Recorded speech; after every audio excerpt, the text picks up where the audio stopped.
All right, welcome to the podcast. Welcome back, brother. So we had a couple of cancellations for the podcast. We had a couple of guests. What do you mean? I'm that not needed... the first pick? You're not the first pick. We're actually waiting on Matt Miracle, who had to reschedule, and we had to mix up our order a little bit. That's going to be an exciting one because I really want to know the progression of Gwaquadzawinmika and how it's been since I used to work there in 2018. Yeah, and it's evolved into something of its own. Yeah, internationally recognized at this point. Yeah. I just talked to Matt today about something else. It's actually a research project that's happening in Chiging with an architectural student from Laurentian, Taylor Dixon. So she is doing some research involving land-based learning, and where we have some property across the lake, we are looking at. I always had this idea that there would be something bigger there, something that's healing based, and didn't really know how to go about doing it. So we've expanded that as an extension of our rental business, but something tells me it's bigger. And I bumped into Taylor, who is a leasee that has grown up on Lake Mindemoya, like 4 houses down on a different piece of property that I didn't know, and she's been here almost every year, in the summer, and she's doing her architectural masters, and we came across each other just by chance, I guess, talking about this idea of, do I know of a place that she could look into the design of in terms of land-based. So we went across the lake, we looked at it, and then out came this idea of the design of a hypothetical land-based treatment type of facility that she can do her thesis on. And it just kind of worked out. So I was talking to Matt about it today because she wants to interview lots of people in the community, elders, people in the field, community members. I think she talked to Roger, our director of programming, like our chief administrative officer, and Floyd Entz, our health director. So it just happened that they're in the same field, and I was talking to Matt about the podcast and pushing his date back. But that is an exciting new field. Well, maybe we should explain what Gwaquadzawin is first. Just give a brief overview. Right. Well, you worked there. Yeah, so I worked there. It started off as a land-based treatment center, kind of catered towards the idea of integrating this a First Nations approach, or this culture, this Anishinaabe approach to healing from addiction. That is, again, launched as a land-based program and is kind of integrated into this aftercare program. And even, I believe they're starting a detox program too. And so when I was working with them, it was only a handful of people in terms of the class size, I guess or the participation. The cohort, yeah, thank you. And it was a very narrow demographic, but now they've expanded to such a wide demographic, and I think they're almost at 20 people for capacity on land base, if I'm not mistaken. It could be more, but again, with their expansion of houses that they've established on site for just support for the community members that need it, and also the people that maybe land based just isn't cut out for them. They just need something in the middle on their journey. Gwaquadzawin, again, within a short period of, it's been about 7 years now, since I think they began. 6 years actually, 2018. And to have the growth that they've had and the success is incredible. So I'm super excited to hear from Matt about what he's got to say about it. But going back to Taylor, what kind of conversation did you have with Matt with regards to the spot on the lake that you're talking about? Well, basically the research component, and she's gone through all of the, the Manitoulin ethics and the Laurentian ethics, to have these community conversations and consultations to generate this community-owned report at the end. And, what she wants to talk to the experts of the field is that if you had, if you were able to have your cake and eat it too, what would a facility or what would a site look like? What are those components that, you feel are integral to the success of the participants in their recovery journeys? So things like, outdoor cooking spots and accommodations and one-on-one counseling space, presentation space, indoor cooking, the facilities for hygiene, the renewable energy, right? Mm-hmm. I mean, that place is, could generate wind. If you could have, if there really wasn't a limit other than your imagination, what could it look like?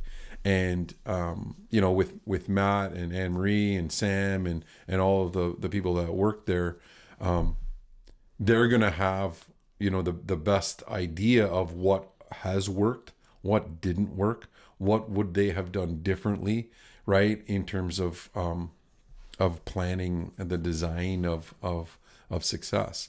And I know they're on I guess it's a phase 1, 2, 3 or of youth addictions. That's something that they're working on currently.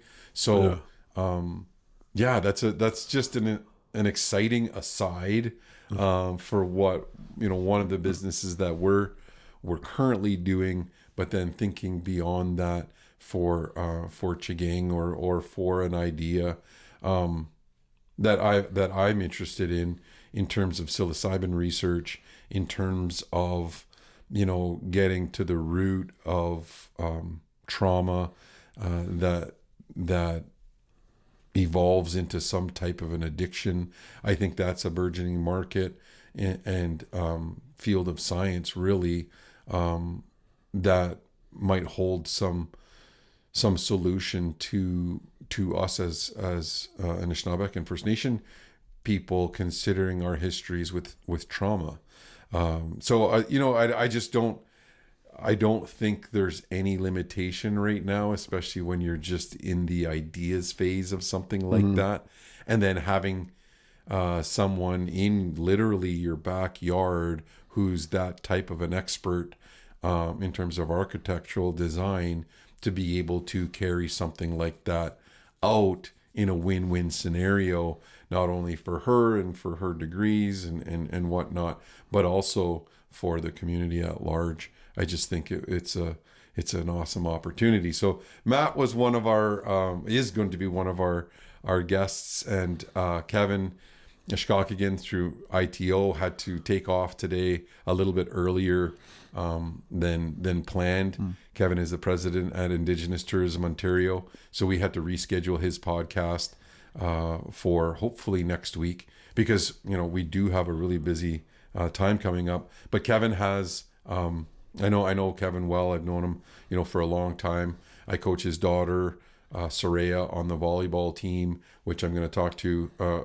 that whole volleyball scenario that we just wrapped up.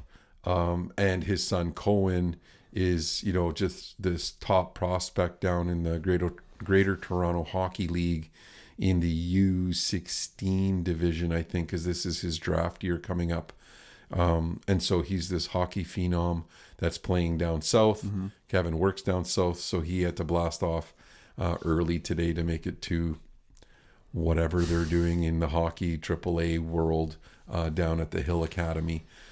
So excited to see what's in store for Cohen and his sister Soraya, just two athletic phenoms that I've been proud to know since they were little kids. And Cohen's always been a part of our hockey pool too. So, and talk about like somebody that knows his hockey too, like through and through. I think he's won 2 seasons. Well, and he's leading our pool too. He just took over the lead from 3, and I think he's placed twice.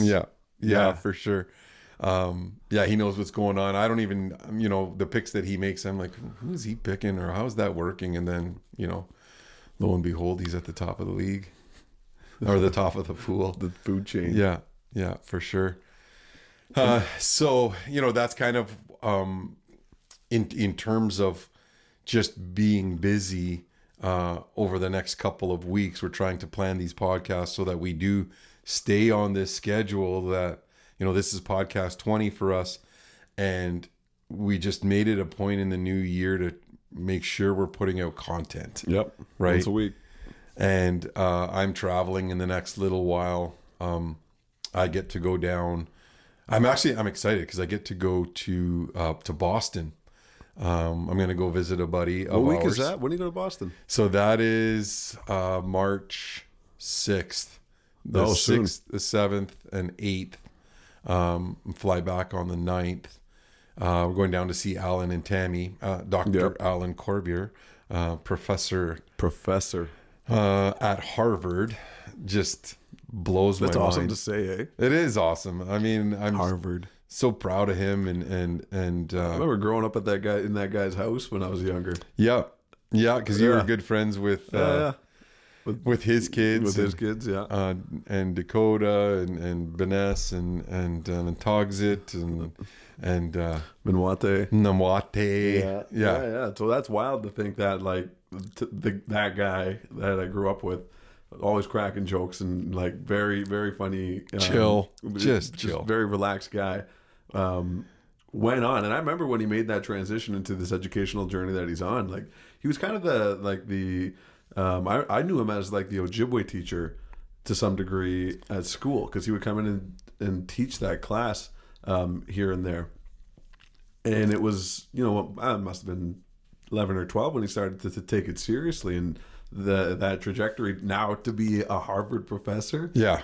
Man, that's no joke. In terms of the trajectory of people from Chaging, just kind of anybody, you know what I mean? Really, anybody. Manitoulin, Let alone a small First Nation community. And he doesn't get enough credit for that journey, because he's not one to gloat. He's not one to really to take that shine. You know what I mean? He'd rather be the silent professor in a sense, and I'm sure.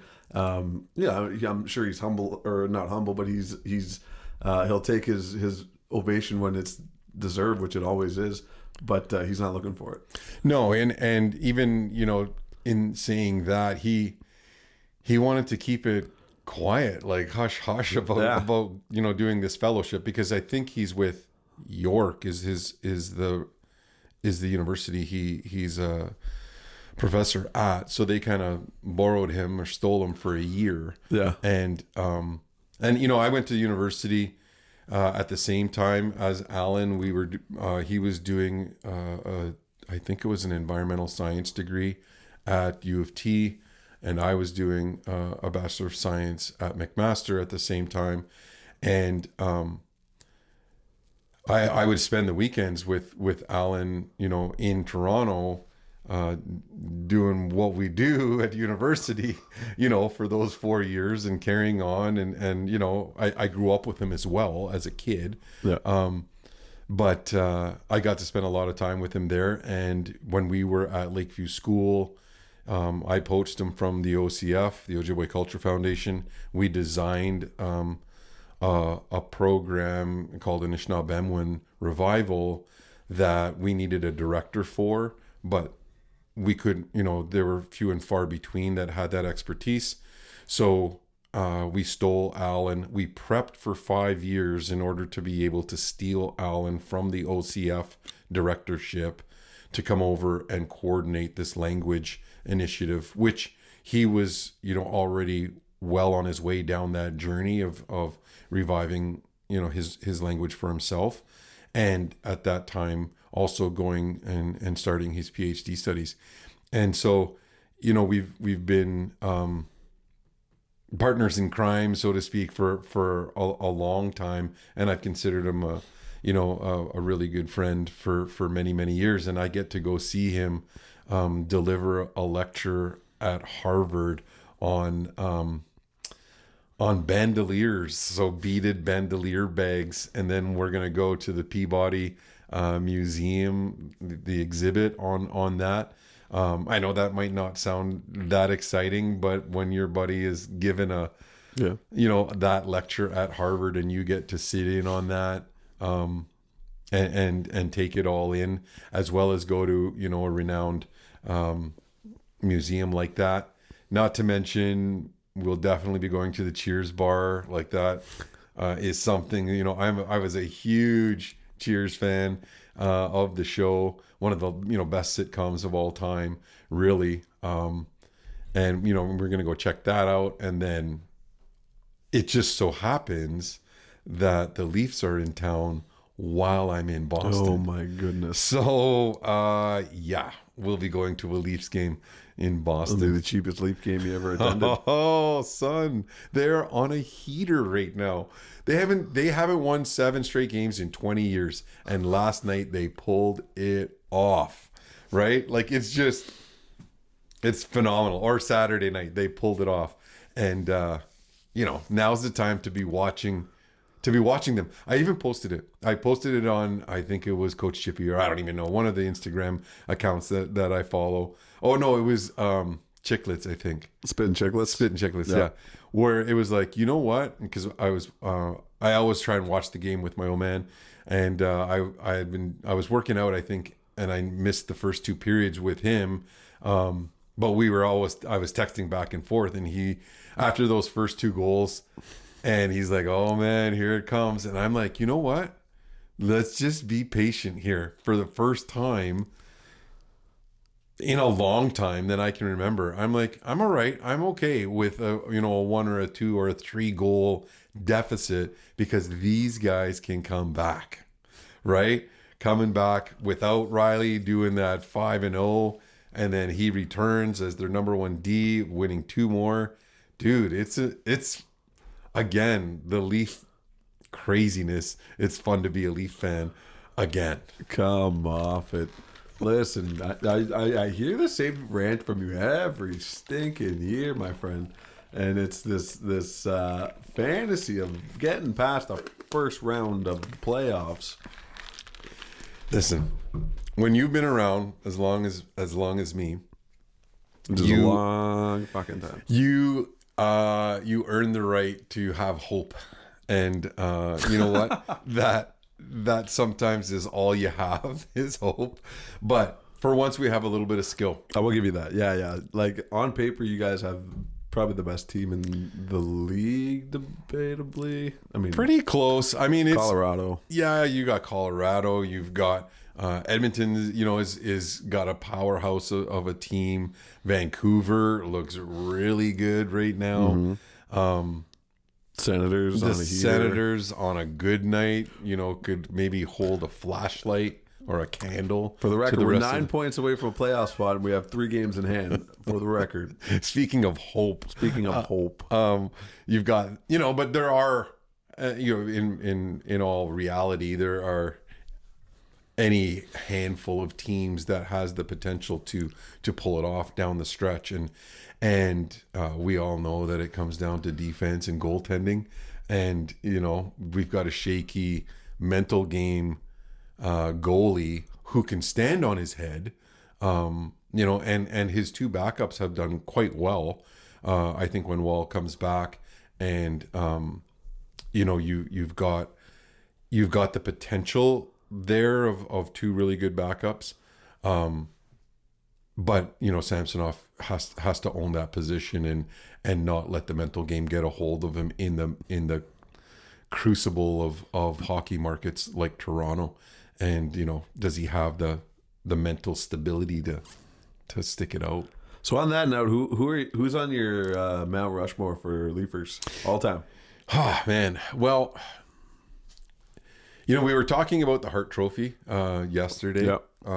While we were slaying perch out at the perch slaying shack on Lake Mindemoya, and we're going to talk a little bit about that ice fishing the ice fishing scene right now. But you know, those candidates for the Hart Trophy, you know, whether it's Matthews or, you know, could you really give it to McDavid if they don't do well?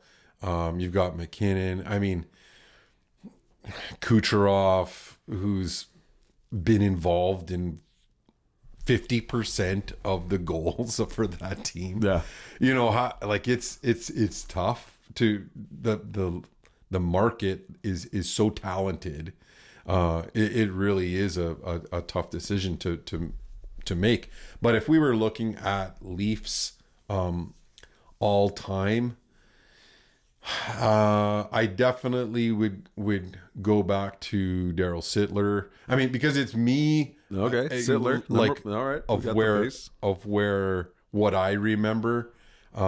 This is your list, right? Doug Gilmour would be one. As a kid, I loved Mike Palmateer as a goaltender. I grew up in that era where we only had, 2 channels.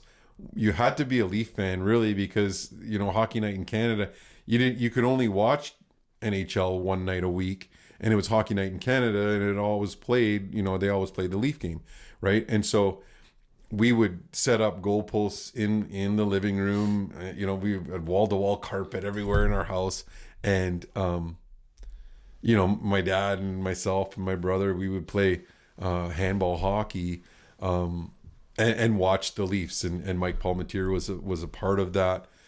So you've got Sittler, Mike Palmateer, you've got Dougie Gilmour, and man, there's so many. Any modern era contenders, at least, like, to have in the conversation? Absolutely. I would have to. I wasn't ever really a huge Sundin fan. Really? No, I just wasn't. Just because they sucked in that era? What was it? I wasn't a big fan. And I didn't believe back then. I don't know why. The on paper #1 Leaf of all time? I didn't buy it. I didn't buy Matt's, just didn't buy it. I don't know why. Swedish. And maybe, I don't know, but Matthews is up there, and currently, obviously, that has to be a big one. And so is, I love Mitch Marner. I know people rip on him, but man, just in terms of size and in terms of whatever, but man, the plays that these guys are pulling off right now are phenomenal. And I know there'll be like lots of there, for an older generation, there would be the Leafs players, but I mean the cup winners, right, from the Leafs, that I don't remember, because that happened before I was born. So those are the ones that I would probably put on my mount. So just recap it at the end. Top 4 are?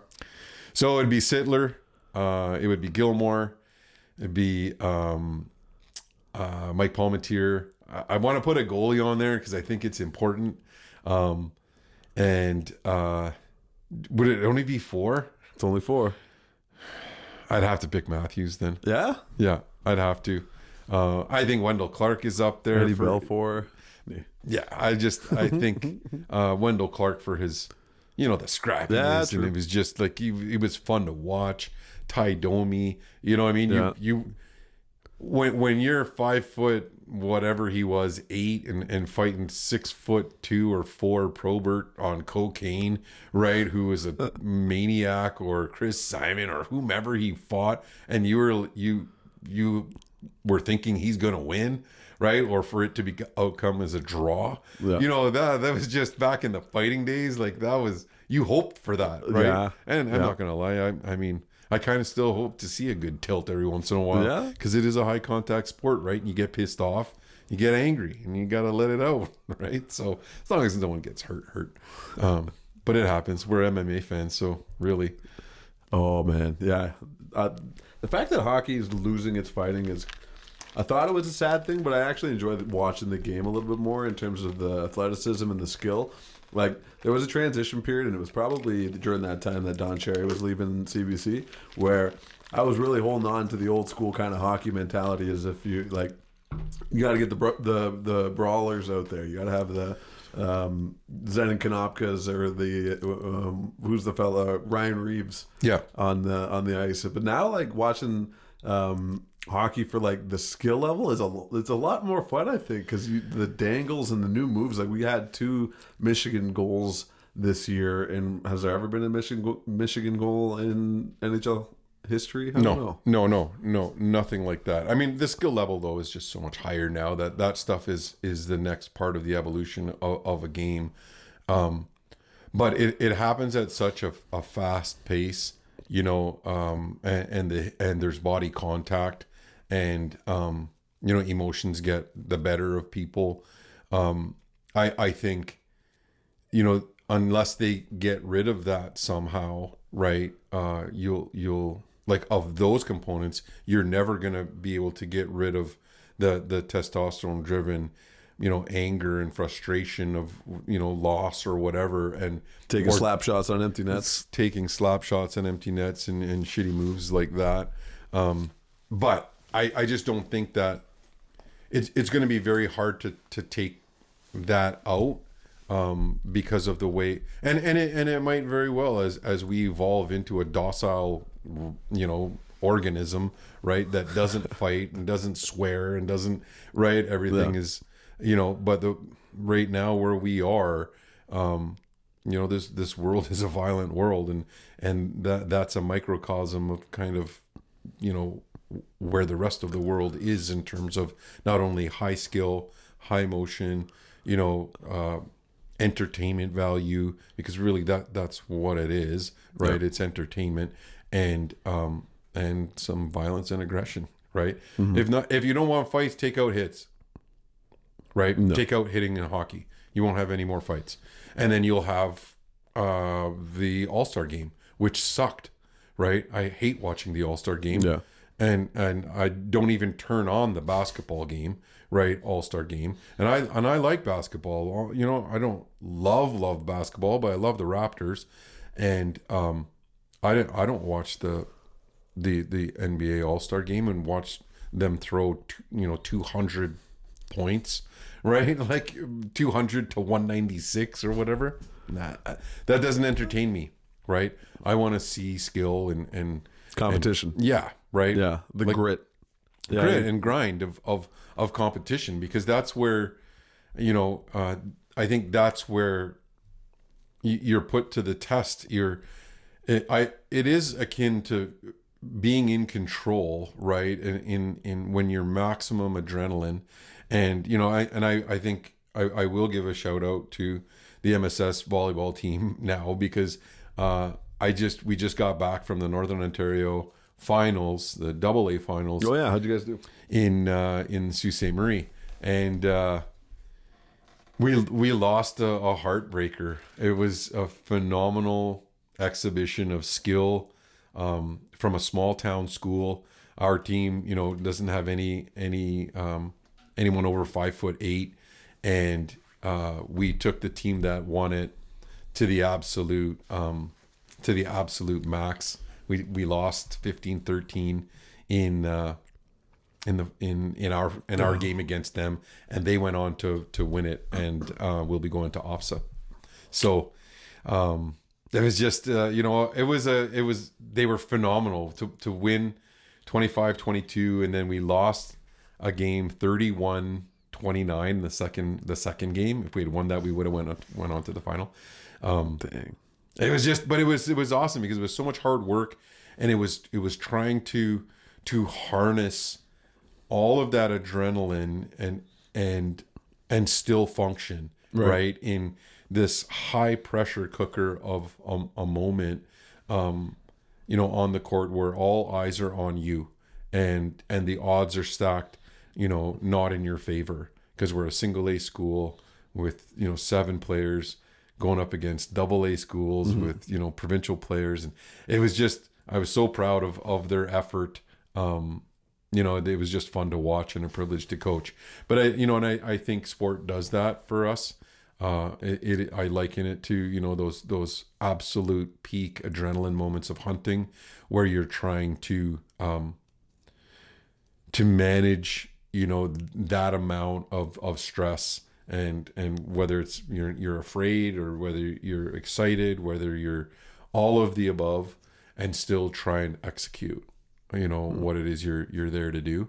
I think that's what draws us to sport, because we can all relate to that in some way, shape, or form, if you've played a sport. And it doesn't have to be, you don't have to be in the NHL to understand that, right? Because it's all relative. So for me, racing motocross against, my brother in the Northern Ontario vet finals, right, on this little shitty CMRC circuit, right, where there's 8 bikes on the starting line, still that amount of adrenaline, relatively speaking, my life is on the line if I mess this up, quite literally, right? If you land wrong on it, like I know lots of people that were hurt. I watched a guy, break his back, and he was okay, but like it happens. So I think that amount of focus and drive and excitement and adrenaline and trying to have it all under control in those moments of execution are what we relate to in sport, and why I love watching hockey and coaching volleyball and playing, and playing sport, right? And it was just, I wanted more. Aspen worked her tail off, as a libero. And Darcy was home from reading week, so she got to come with us to watch it. It was super exciting, and I was really proud of the efforts of them and the other coach, Tina. Just, great kids, student ambassadors, student athletes. These kids got 80s and 90s averages, stuff that I could never do back in high school. I was more of a one task kind of guy. But it was fun to be a part of that. And, I wish those kids graduating, the best of luck. And I think because of sport, they will be successful in everything and anything they choose to do. Yeah. Nice. Yeah, for sure. Well, speaking of sports and the development as kids, like one of the biggest tournaments for hockey is coming up down in Toronto, or Markham rather. And I remember playing in this tournament too, the little NHL. I mean, is it the 50th year? 50th year. 50th year. So even though they started in 71. 71, the year I was born, but because of the 2 years of COVID, this becomes the 50th year, because they didn't have it for a couple of years. Yeah. So that's a big deal. And they're getting actually like big sponsorships this year. Did you see that the Leafs are sponsoring them? And... Dude, it's huge. I'm lucky enough, like we play a little part. We get to go down. We've gone to it, like you said. Aspen used to play. She played for an all-girls team from Curve Lake. And this year there's 38 girls teams. Holy smokes. It's the largest Indigenous youth hockey tournament in the province. There's how many teams this year? Last year there were 120 teams. So if you factor in 20 kids per team times, everyone's bringing 3 or 4 people per kid on that family. It's thousands and thousands of participants, involved in that. And we get to go down. We put on, through Indigenous Tourism Ontario, they have this, we did this VR thing with them where we filmed a hunt in VR. Oh, yeah. And it was an archery thing that we did with them. So they have a virtual reality booth through Indigenous tourism, through these experiences that they expose kids to. So they do that, and then we set up an archery range and we instructed based on the National Archery in the Schools protocols. So we go down there, kids participate, they sign up, they have this athletic training thing, they do all kinds of things, and we're doing that at a school for 4 days. So we're part of it that way. And then today I was asked to participate in, so Indigenous Tourism Ontario they do these drone shows. I don't know if you've ever seen these drone shows that they do, where it's all computerized and choreographed, and that's going to be a part of the opening. The arena? I think it's at the outdoor festival part, which is on a Sunday, where because we're going to be shooting archery outdoors that day, and then we move into a school for the rest of the week, into a gym. But they're going to tell the story of the 50 years, because the theme is honoring our water. And they're going to tell the story of like Jim McGregor, Jimmy Debassige, Norman Debassige, and I think it was Earl Abatosway, some of those founding members, of which Jim is the only one still alive today. And I think I might even narrate that whole drone piece. So I got the storyboards today, and we'll be, I won't be designing it, but we'll be talking about how that story is going to be told, and I might even be the one reading it out. So Jeez. I'm pretty That's excited. a big deal. I'm pretty excited about that. That'll be a cool little exercise, and plus you're down there, so enjoying taking in the big city. So I go to Boston, I fly back on Saturday, and I just fly back to the Sudbury airport, and then I'll have all of my gear there, and we'll leave from Sudbury to drive as far as we can get, maybe at least Parry Sound, and then overnight, get up early, and then go straight to Markham and get set up, because we're on at noon till 6, I think, doing the archery outdoors, and then I'm there for 4 days, and then we come back, and then I'm gone up to Hearst, and I'm doing consulting work all over the place. So real busy little stint coming up. Yeah, for sure. Be all over the place. Yeah, no, that's good. I mean, that's life for us at any given moment. Yeah. We're always up to something. There's not going to be, well, I don't know how much ice is going to be left anyway. Typically we're fishing right till March, but the current ice conditions and winter conditions that are non-existent prevented us from getting out onto the ice, almost 6 weeks late, right? The early part of this month we got out there. We just took out the shack last week, right? Just as a little bit of shelter. So, that part has been a little bit on the tough side. Mind you, we filmed an episode yesterday for season 8 for the TV show, because they're just lights out yesterday. Those perch were unbelievable. Like, it really was. I called you and you asked, like, in the afternoon, what are you doing? I'm like, I'm out on the lake. Get out here. You're like, I'm on my way. And you came out and caught the tail end of that craziness. But at one point, like, you were double fisting rods, fisting, big ling hitting on there. You have that camera too. The is it a Markham or is it a Hummingbird? What is it? It's a Markham LX9. Yeah, the Markham.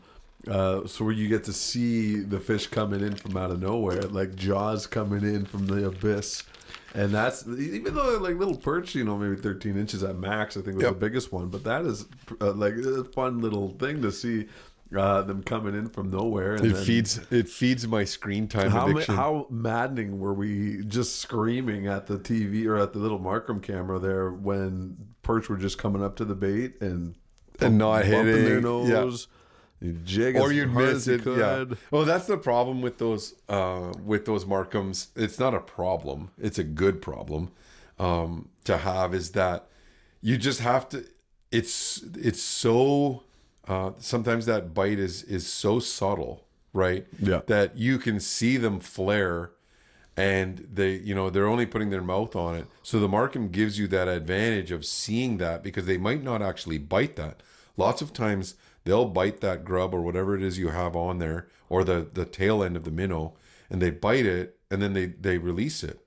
So with the Markham, when you see that and they close their mouth, you can actually set the hook. But depending on the angle of the camera, and you might not see it correctly, you think it's there, and you snap your line and try and set the hook, lose your minnow, and you're resetting, and it's fun as hell. Yeah. Yeah. Yeah, it was a good day fishing. That was my first day out this year. Was it your first day? Yeah. Oh, dude, we've been slaying perch. No, we have been slaying perch out there. And when I looked at the video today, because I downloaded it all, and once I'm catching the fish, so I'm not watching the Markham anymore, but the screen is being recorded, and there's points in that footage there where there's just perch everywhere in the background, you know, and they're all these gold bricks that are 14 inches, 13 inches. Tasty. Yeah, it's so much fun. And I love, you know, doing that full circle. Warren came over, he came out late. He was working late. You know, he wasn't able to catch the bite. You know, we gave him a bunch of fish, and it's awesome. It's awesome being not only in the harvesting piece, but in the distribution piece, right, of that food system, and allowing other people to gather around a table and eat. That's just, I love that. I can't get enough of it. I do too, especially a perch dinner too. Yeah, well, we had one for, you guys came over for family day. Yeah. You and your dad. Yeah. And you know, we had a big feed of perch, and you know, there was some coleslaw left, but there wasn't any perch left. No. Never any perch left. Yeah.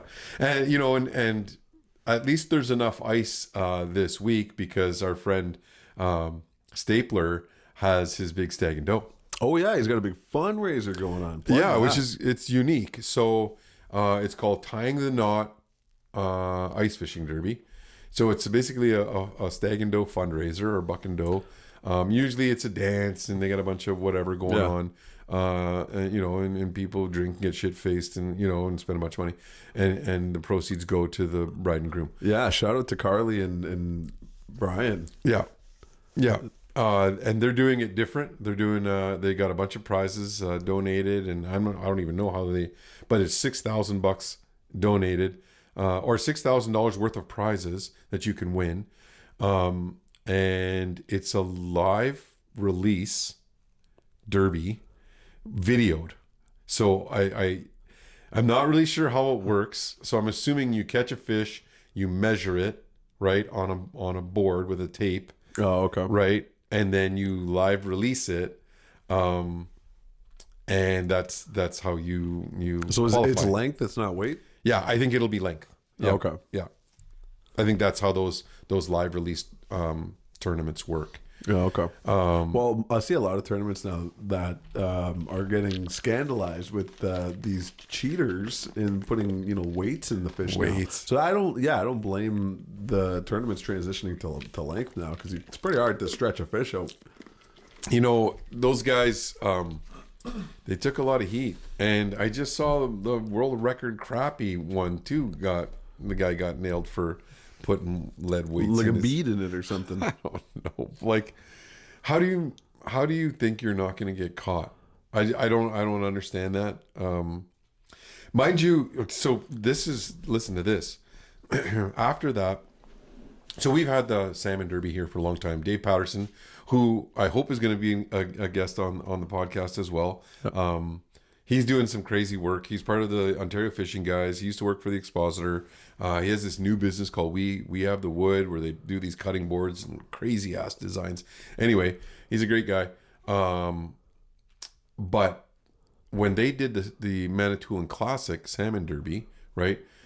If you caught a fish over 20 pounds, I know this because I used to weigh some of those fish in as part of the derby. You always have to check the stomach. Right, you would cut it open, or you cut the back open if they were going to mount it, right? And you would just check around and feel the gullet, right? Because it's the only place they could add weight, right? Right, is through the mouth, and so that's what you do.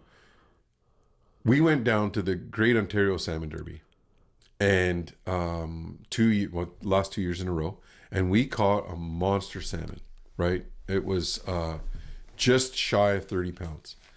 And when we got there, so it held its spot. We caught it on a Sunday. It held first place in the week for 7 days until the last, it was actually registered right before, but it didn't update on the website until after 8 o'clock on that Saturday.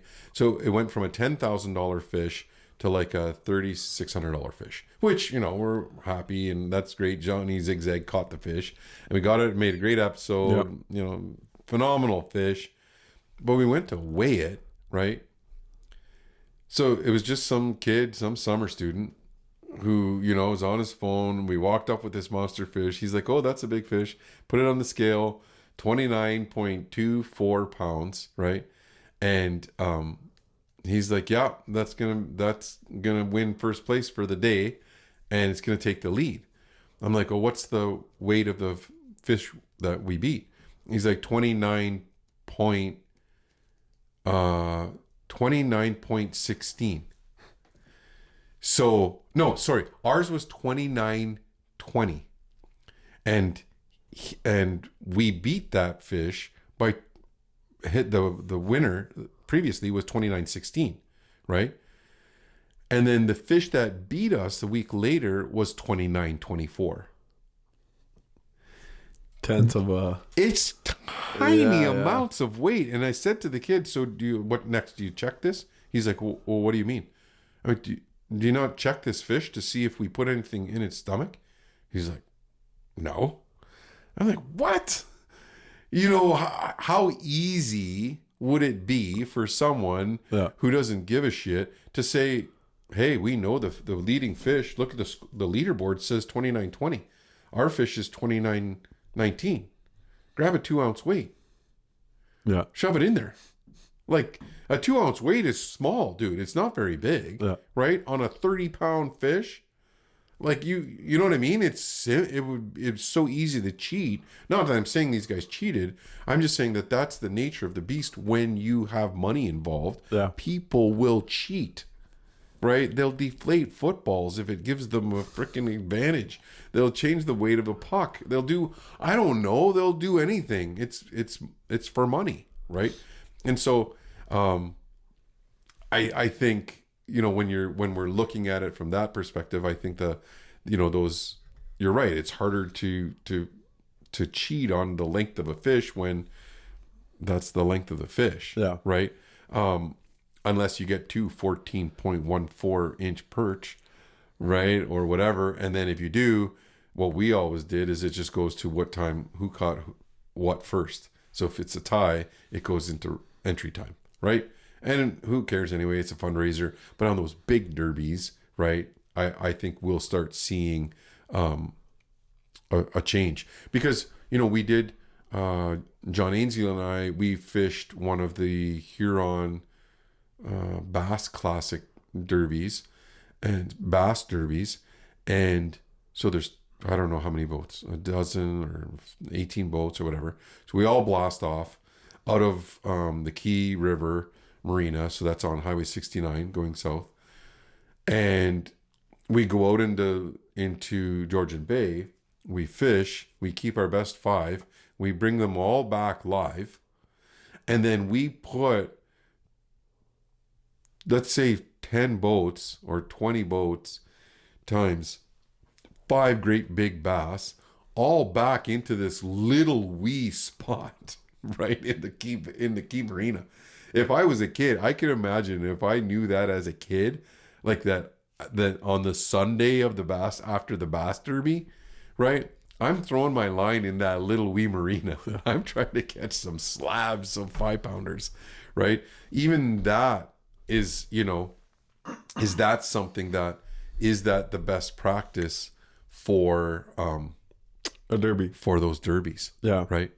But anyway, that's the topic for another day, because I'm hoping to fish that bass derby this year at least once or twice with Ainsley in his new boat. He's got a new boat after he had some unfortunate issues with his GPS and a shoal.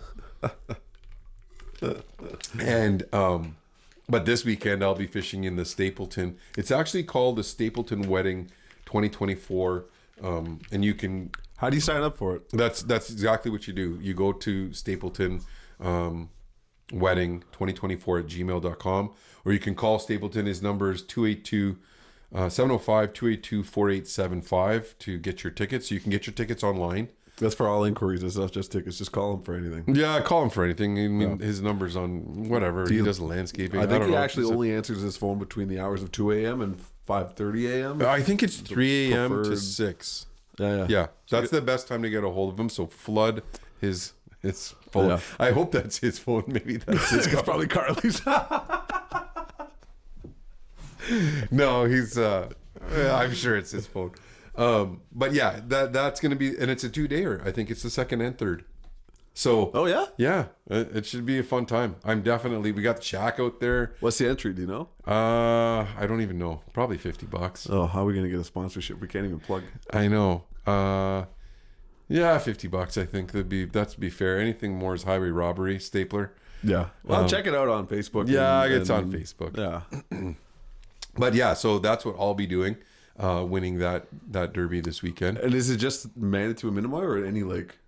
Oh, I don't even know. I'm assuming it's just Mindemoya. All right. Well, sorry, Brian, we're doing a horrible plug on this, but but you're a horrible plug of a hockey player, so and a dirt bike rider, because I used to ride with him too, and call Brian again between 1 and 5 in the morning and find out some more information. Find out the details there. No, I'm sure it's Lake Mindemoya, because this is where he's from, and Lake Manitou is treacherous. You're not going to go fishing out there. I'm not going. If that's I'm not fishing Manitou this year. I'm not. It's dangerous. So it's got to be Lake Mindemoya, I think, but I don't know for sure. Well, there's shacks on Manitou right now, though. Yeah, I know, but still, Lake Manitou has. It's just sketchy ice. If you don't know it, there's air holes in there. There's the way that water moves. It's a big, deep lake. It's not like this lake. You know where it's going to be soft. It's going to be soft in front of the river. It's going to be soft in front of Hare Creek. It's going to be soft at the dam, right? You know what I mean? Like you know where those spots are. There's no, underwater currents. Like it is what it is, right? It's more predictable. No ice is safe ice, but it is more predictable, and it's not a very deep lake like Manitou is. So I'm pretty sure it's just on Lake Mindemoya. If not, and those waters, and you're in that derby, I mean, one trout's going to beat anything you're going to catch here. So yeah, that's true. Unless it's one of those monster ling that we saw. So I wonder if you can go in the big water then. Again, call Brian. Call Brian. 4875. Yeah, between the hours of 3 and 6 a.m. But yeah, so that's something that's happening this weekend. Another part. Our busy, right? It, includes being busy of doing fun shit, right? That there's. We got a busy weekend coming up because we're fishing, right? So it's not all work. It's work, baby. It's got to get up early. Yeah, do your stretches. Yeah, big full breakfast. Yeah, true enough. True that. I was out there this weekend, and one of my neighbors there brought me over pigs in a pancake. He brought me over some French toast and sausage cooked in the shack, all for lending him a lighter because he forgot his. So thanks to Don Juan the Deuteron for making me breakfast this weekend and allowing me to slay some more perch, not having to go in. But, it's going to be a short season for us regardless, because we started out 6 weeks late. Yeah. And, I'm sure we've got no snow. Now that's scary, absolutely scary for, some of the other work we do. We had a meeting today with Manitoulin Streams. And for those of you that don't know, both Jess and I sit on the board of directors for this nonprofit called Manitoulin Streams that does pretty much all of the riparian work on Manitoulin to the watersheds, applying for grants. And, the staff does the work. Well, we don't do any of that work. I'm not going to try and say that we do. I have. I mean, you did because you worked there. Give me some credit. Yeah, but now you don't because now you're not paid. Yeah. But the staff does the lion's share of that work, and we chip in our time, I guess, like at the upcoming angling symposium that's going to happen May long weekend that Manitoulin Streams is putting on in the prettiest town in Ontario. Apparently, it's Kagwong. They won. Oh, Kagwong. No, they won that award. It's official. But in the town of Kagwong, down at the pavilion down there. They're having an angling show. What is the name of it? Angling sportsman show. No, it's an angling trade fair, I think is what it's actually called. So your businesses can go down there. They can sign up for a booth. for a small fee. They're actually looking for vendors right now. They're looking for vendors. Food They've vendors, got activity vendors, anybody that wants to put something up and sell some sell their wares. It doesn't matter. There's going to be they're hoping to get people coming 2,000 people to come through on a non like advertised day in Kagwang. You're getting thousands of people just walking through for the candy shop and the falls and the tourism pieces there. So then add a sportsman show. This town is going to be popping. It's going to be popping. There's probably going to be, you're going to have to walk a little bit but it's all low, like it's all within walking distance of the marina and, the river. They've got some real big keynote speakers like myself, right? Because they're desperate, talking about fishing. And they've got Mo is going to be there, Mo Goche, from Manitoulin Sports Fishing, I think is his new handle instead of Screaming Reels. And there's going to be auctions. There's going to be live music. There's going to be live music. Food, so they've got competitions. They've got all kinds of stuff going on there. Music. Ayanna Lewis is going to be one. Yeah. And Cole Hewson. Yeah. Among others, I think they got a couple more kind of surprise guests coming in, but yeah, it's going to be a great time. May long weekend. Who do they get in touch with? I think, check out Manitoulin Streams on Facebook and then shoot a message if you're interested in being a vendor or if you want to, just buy some tickets in advance. Bryn, Say, or Liam will help you out and get set up with some more information. Yeah, on Facebook or go to the website. All the information for Manitoulin Streams is on there. But ManitoulinStreams.com. A super worthy cause. Obviously, we support that because we're on the board and we like that kind of work. It should be a good time. So, that's on the docket coming up shortly. We've got some things hopping here. Yeah, so we're transitioning into a new month, and I actually had a little bit of an anxiety attack yesterday when I realized that February is done on Friday. So, with that being said, not even Friday, sooner than that. So the years are already 2 months down and 10 months to go. And looking at the New Year's resolutions that you set for yourself this year, is there anything that you feel like you want to prioritize now that we're getting a little bit closer into the new year? Or do you have something scheduled in terms of a bucket list item for 2024? Yeah, I do. We said when we were talking about the resolutions thing, it was more of this plan of sustainability. And one of the things that I think, we have been able to do with a little bit of, I honestly, when we were trying to figure out today's podcast guest and, the shift of the schedule and I was like, man, I was thinking, I didn't say it. And I know you knew I was thinking it. Yeah. Was let's just bail and we'll figure it out next week. Yeah. And you were just like, no, we're coming over. We'll set it up and we'll go. Because we got shit going on. My cameras were downloaded, and it would have been easier to say no, right? And just bail on it. And so I think that we've been able to maintain that, and that's good. And that's because there's a little bit of support. You know what I mean? Of that encouragement. And sometimes you do need that. Yeah, and this next couple of weeks are going to be tricky, but I'm not worried at all that we're going to miss anything. No, and I know with the 2 coming up, I think we'll probably load up for 1 week and get 3 done, and I think we'll be able to do that, or we'll do one from the road or whatever. And I think that's you do one when I'm on the road, and I'll do one when you're on the road. Yeah, and we get it solved. Yeah. So I think that's sustainable. I think that piece is resounding for me. I have been able to maintain a workout schedule. That part has been important. I finally did get sick. I did, and catch this cold that was going around. So I'm getting over that. It wasn't brutal and it wasn't COVID, but it was still, I hadn't been sick in a while. And, that always kind of throws you for a loop in your workout schedule. But I've been feeling pretty good about getting on the treadmill and hitting the weights, and nothing super heavy, but just a circuit training kind of thing. I've been actually even playing some recreational volleyball down at the high school, feeling good enough, to actually do that and not look stupid. I think because I look forward to our beach, our beach court in the summertime and playing weekly on the beach court.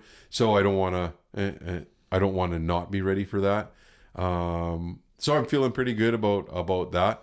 The things that I want to be able to do, I'd love to be able to work toward getting on the wake skate behind the Sea-Doo and not feeling like I'm gonna pull something doing it. Right? Because I mean, the last time I got on the wake skate was not, I don't know if it was last summer. It might have been last summer. I got on it once, but I was sore shit the next day. And you know what I mean? And my back and whatever, you don't want to throw your back out in the summer, right? Because the weather's been nice and it's just like, man, I'm getting excited, to get outdoors in the summertime again. So I think that's something that I want to ramp up a little bit, that core strength bit in the workout. What about you? Okay. I don't like doing necessarily too many like I want to be this weight or anything, or like I want to be able to lift this much. It's more of a consistency thing when it comes to the fitness piece at this point. But I think one of the things I've been debating lately is I would love the idea, and maybe this is selfish of me, but I feel like it's just something that I really would love to do from the hunting perspective, is get a hat trick this year. Okay. I want to get a black bear with my bow. I want to get a moose in September, and I want to get a deer with my bow. Now, the moose, I don't think I can pull off with a bow quite yet. And quite frankly, I feel like I should shoot a deer before I shoot a moose with a bow, for sure. But that is definitely my goal for this year, is to do a hat trick. That's a tall order. Little personal hat trick for big game in our area. Completely doable, though.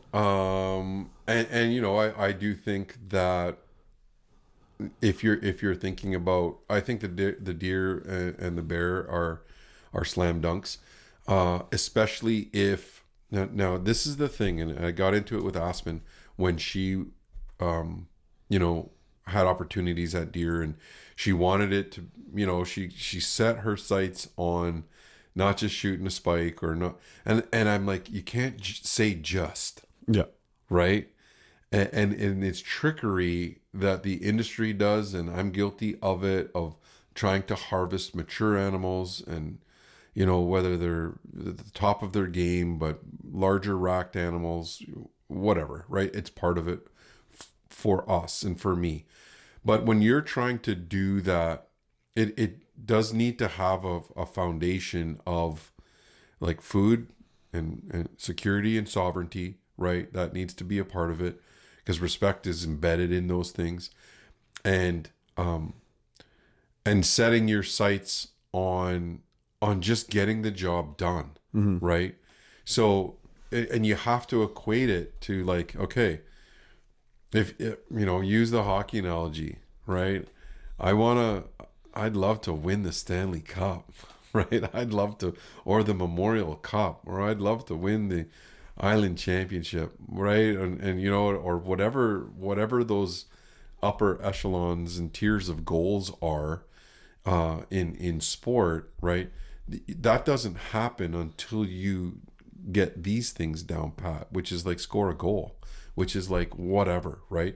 And so I had this conversation with Jade Pelche. I'm like, just shoot one of the deer that you see, right? If you see a 4-pointer and you've got an opportunity to make a ethical, good shot and go through your shot process and figure it out with what happens with the adrenaline, because as soon as you pull back, it's all different, right? You watch animals, it's easy. I can watch a big moose all day. I can watch a doe all day. As soon as I draw back on her, it changes, right? Because the scenario changes. I'm stepping now into the life cycle. I'm going to end one, and adrenaline gets in, and with all of the moving parts of archery, right? Any of those little mistakes, being off this much at 10 yards is this much at 40 yards, right?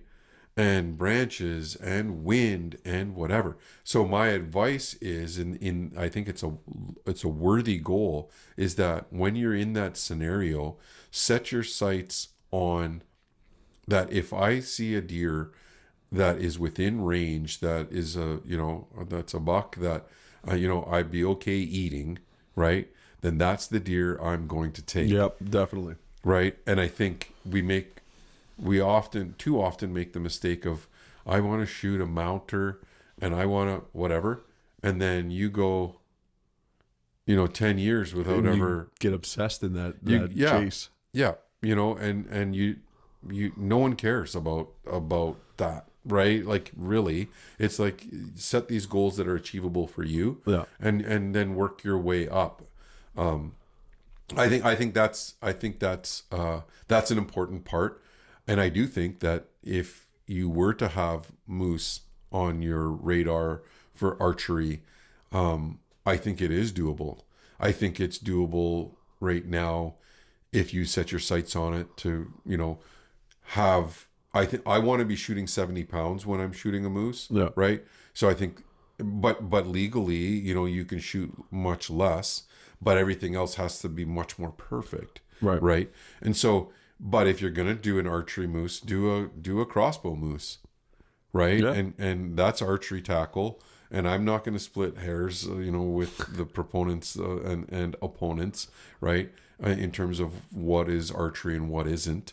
Right. It qualifies as an archery piece. That's true.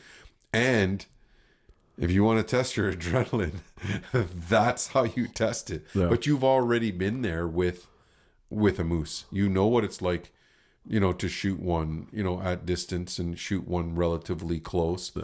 And now it's just, okay, I got to put those other pieces into play with a crossbow. Yeah. Right.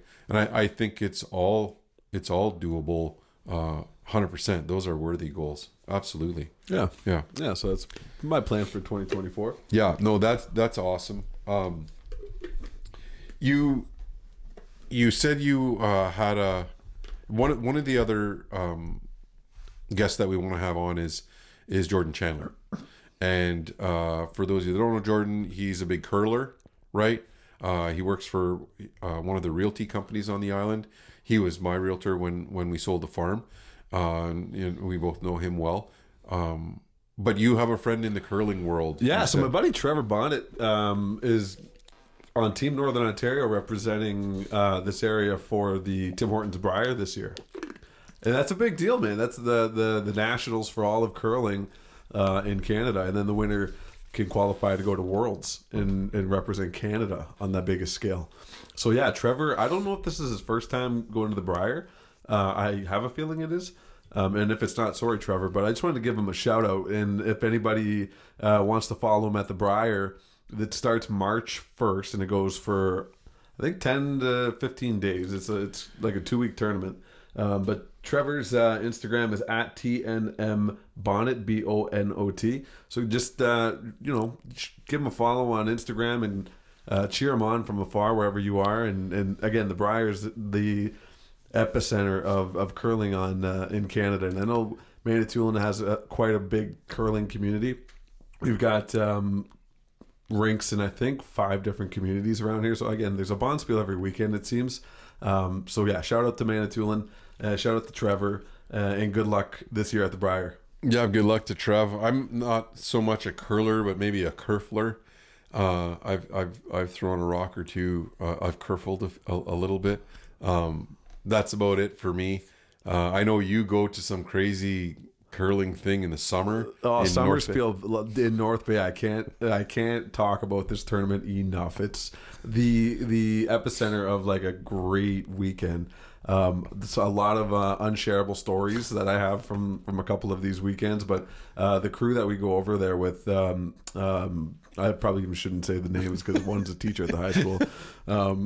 But yeah, it's just such a great weekend of curling in the summertime. Like an ice sport in the summertime is just incredible. They treat us so well over there, feed you well. The entertainment is unbelievable, and I think we're slowly becoming North Bay celebrities in the curling world. Well, and you meet up with the Wesleys there too, right? Yeah, we met up with Larry Wesley and Tam this year, and that was the first time that we had gone to the tournament together. So yeah, it's a great mix of like casual curlers such as myself. I would totally define myself as a casual curler, and then like these elite curlers of Northern Ontario talent.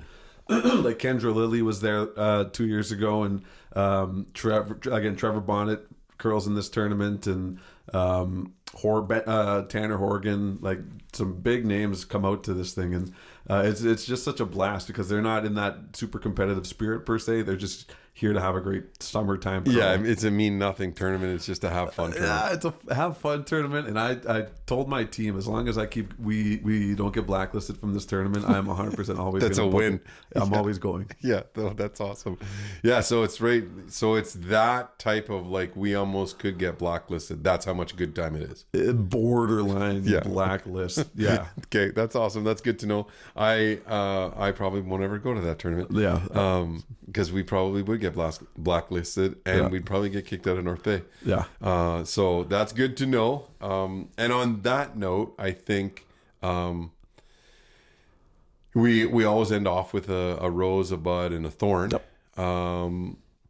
You go first. Your rosebud thorn. My rosebud thorn. All right.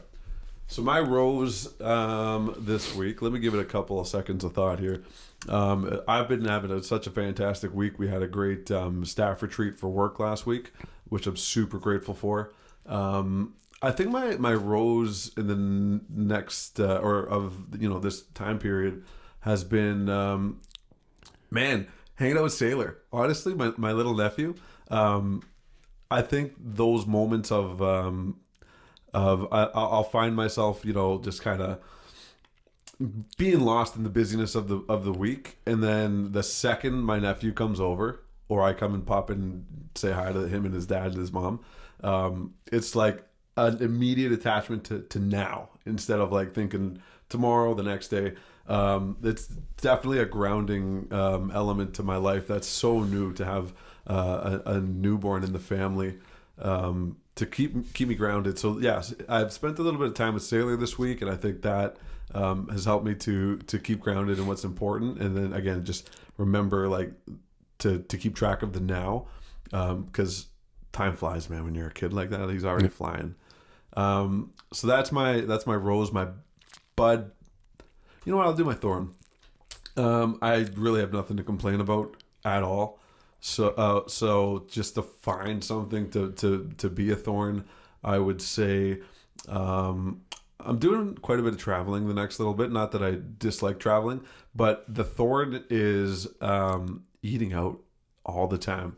And I know that I am a sucker for good restaurants. And I think my thorn is the fact that I'm going out, but I think I could turn that thorn and shed it down a little bit by being more aware of those temptations. And especially, like I said, I'm going to be on the road. I think I counted, I'm in my bed 9 days out of the next 6 weeks coming up. So again, just the idea of being so busy and on the road and being tempted by all of this horrible food that I know that you and I both love these salty cuisine places, but it'll be a new challenge, definitely trying to figure out how to eat a little bit healthier on the road. And then my bud, in terms of just fruitfulness coming in this time of year, is after last night's fish, man, I'm just so excited to capitalize in the limited time I am going to be home. Just catching that fish, catching that bite. You and I were talking about the prospect of a walleye hunt on Lake Mindemoya, and I would love nothing more than to really work at getting a walleye this year. Yeah, those are one. I hear the tick-tock of your biological clock, so that's good to hear. But no, it's your nephew, and you're right. It happens fast, man. My kids are I got one in third year and one going into grade 12. She'll be off to uni in a year, and it's terrifying. The house gets very quiet when they're gone. we've got the dogs and we've got each other in terms of Diane and I, but that's going to be some adjusting, absolutely. When that does happen, so you do have to live in the now and cherish those moments for sure. And walleye is definitely is on the right now list. It is a window that's rapidly closing for us. And I've got I think, when I think of the rosebud thorn for me, the rose, man, I got so many good things happening. It's hard to nail down, but I think I'm still reveling from the amount of work that we put into coaching this year, and the amount of work that Aspen and the rest of the team did. They poured their hearts and souls for way before the regular season started back in September to just perform at their max, and it was such a privilege to be a small part of that. They had an undefeated season in the regular season, and were totally dominating and won an invitational tournament. So I'm still in that mode. That was a huge rose for last week. The thorn piece, I hate to sound like a broken record, but it's the notion of spending my time where I need to and not having enough of it. Mm-hmm. It always seems like that seems to be my thorn. I should really address that. But the busyness, the busy season is upon us. I felt it, and we've got a new business starting across the lake, and we just got a lot on the go. So trying to do time management in the best way possible to get everything that I need done. Mm-hmm. So I need to be aware of that, and that's always a thorn in my side. And a bud is everything on the next month's agenda, whether it's this weekend's fishing derby or going down to see Alan and Tammy and go to the little NHL and teach archery and yeah, you got a lot going on. We got so many things that are just we're rocking. We got big projects in terms of the Chiefs of Ontario research project. We've got the research project across the lake for the this hypothetical treatment center. We've got a big funding formula symposium happening in April with First Nations Schools Collective. I got a couple of school evaluations that I'm trying to wrap up, and more potential on the horizon for that. We're submitting a pitch to APTN, mm-hmm. For them to, for a production company to maybe pick up a new version of Fuel to Fire TV for public consumption, on a cable network, which would be a game changer for us, as well as season 8 of Fuel to Fire TV, which also starts in April. Well, it starts now, it's always on, but like the chasing game, turkeys and bear and all of that happens in April, May, June. So I just have lots to be excited about, in terms of my bud of what's coming up. So in order to keep fueling that passion and fueling the fire, we got to get outdoors. Outdoors, man. Yeah. All right, brother. Peace. Yeah.